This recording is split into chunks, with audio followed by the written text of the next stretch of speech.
देखो, सबसे पहली बात हमारी कमजोरी क्या है?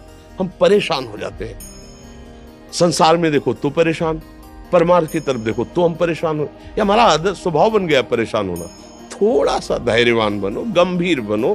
कोई भारी से भारी विपत्ति में परेशानी स्वीकार करके विपत्ति से थोड़ी निकला जाता। सुलझो, ठीक है, ये विपत्ति आई, समस्या आई, इसका समाधान होगा। ऐसा थोड़ी कि हमें नष्ट कर देगी। अगर अभी हमारी बड़ी हानि हो जाती है, हम कल इससे बड़ा लाभ प्राप्त कर सकते हैं। हमको एकदम बिल्कुल गंभीर रहना है, इतने कमजोर नहीं बन जाना। अब वो गए तो क्या होगा, अब वो वस्तु गई तो क्या, पद गया तो क्या होगा। प्रयास किया था, ये पद मिला था, इससे बड़ा पद प्राप्त करूंगा, मैं इससे बड़ा महान बनूंगा। ठीक है, एक बार गिर गया, गलती हो गई, दंड भोगूंगा, फिर इससे ज्यादा संयम में रहूंगा। बिल्कुल, मतलब एकदम फ्रेश दिमाग रखना चाहिए। और अपने लोग क्या है, जरा सी बात में एकदम पछड़ा कर लेते हैं, एकदम कमजोर हो जाते हैं। ये बिल्कुल ठीक नहीं है। हम जीवन भर की यात्रा की बात कह रहे हैं, भारी से भारी कष्ट में भी मुस्कुराना, तो हमें बल मिला है, हमें भगवान की कृपा का दर्शन हुआ है, हमें उनका दुलार दिखाई दिया है। अगर ऐसे तो भाग जाते, फिर परमार्थ में थोड़ी चलना होता है। आज जो आप सुन करके लाभ लेने की चेष्टा कर रहे हो ना, ये केवल प्रवचन नहीं है, ये जीवन है। अगर ये जिए ना होते ना, तो ये इसका प्रभाव नहीं पड़ता, फिर वाणी का प्रभाव नहीं पड़ता। हम इसीलिए कहते हैं, जैसे आप लोग एकदम परेशान हो जाते हैं, तो बोलो क्या हमसे ज्यादा परेशानी होगी? दोनों किडनी खराब, दवाई लाने के लिए पैसे नहीं, पानी रखा है, हम उठ के पी नहीं सकते, भीषण शरीर में कष्ट, भीषण बुखार, क्योंकि किडनी फेल, जरा में बुखार, खाने को क्या, रोटी मांग के लाओ। अगर वहां सब्जी मिलती है तो लाल मिर्च ऐसी पड़ के मिलती थी कि पा नहीं सकते थे। आप सोचो, पानी लाना है तो मुझे लाना है, पीना है तो मुझे पीना है। अगर मैं हारता तो कहां पहुंच जाता, क्या स्थिति होती? नहीं, मरना है, पर कदम पीछे। कोई दिन ऐसा नहीं जिस दिन सेवा ना की हो, जिस दिन सेवा ना गए हो। गुरु जी की सेवा में जाना है, पहले अपने को स्वस्थ साबित करना है, नहीं वो सेवा नहीं लेंगे। तुम बीमार हो, तुम कष्ट में हो, ऐसे उनकी दृष्टि बड़ी शांत थी। सेवा की, आके लेट गए, फिर हिम्मत की, अपनी श्री जी की सेवा की। मधुकरी नहीं गए, 3-4 दिन भोजन नहीं गए, पर सेवा नहीं छोड़ा, दिनचर्या नहीं छोड़ी। और उसका प्रधान कारण संयम, ब्रह्मचर्य, भगवदाश्रय, नाम जप, कभी हारने नहीं दिया। अभी भी थोड़ी देर बाद डायलिसिस लूंगा। हारने, आपको हारे हुए नजर आ रहे हैं। शरीर में पीड़ा है, किडनी फेल है, ऐसा थोड़ा हम स्वस्थ बैठे हैं, पीड़ा है, बार बार प्यास लगती है, थोड़ा थोड़ा पानी मिलता है, हर, लेकिन हम आनंदित हैं, हम प्रसन्न हैं। हम लड़ाई में हारे नहीं हैं, ना हारेंगे, हम जीत चुके हैं। हम अपने मालिक के भरोसे में अपना सब बात, तो वो, ये हम अपनी बड़ाई नहीं बता रहे, हम आपको बता रहे समस्या। सोचो, तुम्हारे पास तो माँ है, भाई है, बहन है, परिवार है, कोई ना कोई तो है ना।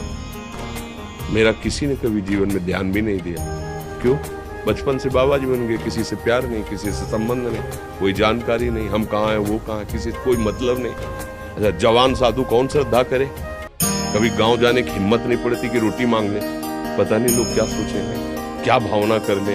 हम दरवाजे पे खड़े हैं, क्या कैसी भाव, जो हमारे सामने आकाश वृत्ति से आया यौवन अवस्था में, वही पाया है, अन्यथा मुक्ति नहीं। जब हम हर समय अपने को विवेक के द्वारा सावधान रखे, तो हम कभी निराश नहीं हुए, कभी उदास नहीं हुए, कभी ऐसा नहीं लगा कि यार हम दुखी, कभी नहीं लगा। उसी का फल है, उस सुख का संकेत मिल गया जहाँ दुख की निशानी भी नहीं। वही उसी के बच्चे हो, हम सब उसी धातु से बने हैं। हम इतना क्यों परेशान हो जाते हैं? हम ये देखते हैं, अपने लोग थोड़ी बात बिगड़ गई, परेशान, नहीं बिगड़ी तो बिगड़ जाने की संभावना में परेशान है।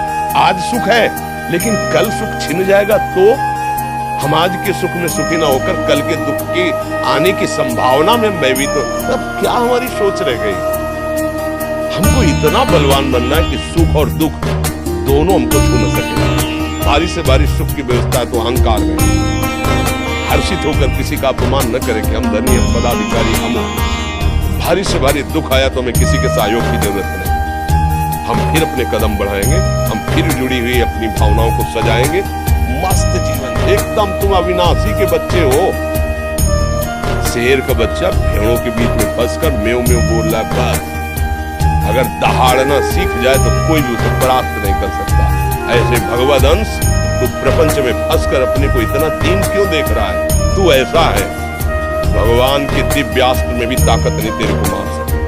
तू अविनाशी का अविनाशी बच्चा है, विनाशी भोगों को, विनाशी शरीर को मैं मान के इतना भयभीत, इतना दुख, ये सबके लिए, केवल एक के लिए नहीं। आप समझो, आप लोग सोचते हैं हम गृहस्थ होकर भला ऐसी स्थिति कैसे? जनक जी सुखदेव जी के गुरु हैं और राजा हैं, महल है, रानियां हैं, नौकर है, चाकर। क्या सुखदेव जी जिनके शरीर में लंगोटी भी नहीं है, दिगंबर, परमहंस के गुरु है जनक जी जो राजा हैं। समझो आप ऐसा ना सोचे कि अब नौकरी कर रहे हैं, हम संसार में, हम गृहस्थ हैं, हम आध्यात्मिक ऊंचाई पर नहीं चढ़ सकते। नहीं, आप एक सरकारी नौकरी या आप किसानी या व्यापार करते हुए आप एक अध्यात्म की ऊंचाई में चढ़ सकते हैं। और अध्यात्म ही है जो तुम्हें इस माया के दुख सुख से ऊपर उठा सकता है। दूसरा, चाहे जितनी संपत्ति आ जाए, आप सुखी नहीं हो सकते। सब देख लो, आंख खोल के देख लो, अध्यात्म ही है जो तुम्हें हर कष्ट सहकर मुस्कुराकर जीने का रास्ता बता देगा कि आप आनंदित हो जाओगे। कुछ नहीं बिगड़ा, अध्यात्म है तो कुछ नहीं बिगड़ा, अध्यात्म नहीं है तो कुछ नहीं बना, कुछ हाथ नहीं लगने वाला।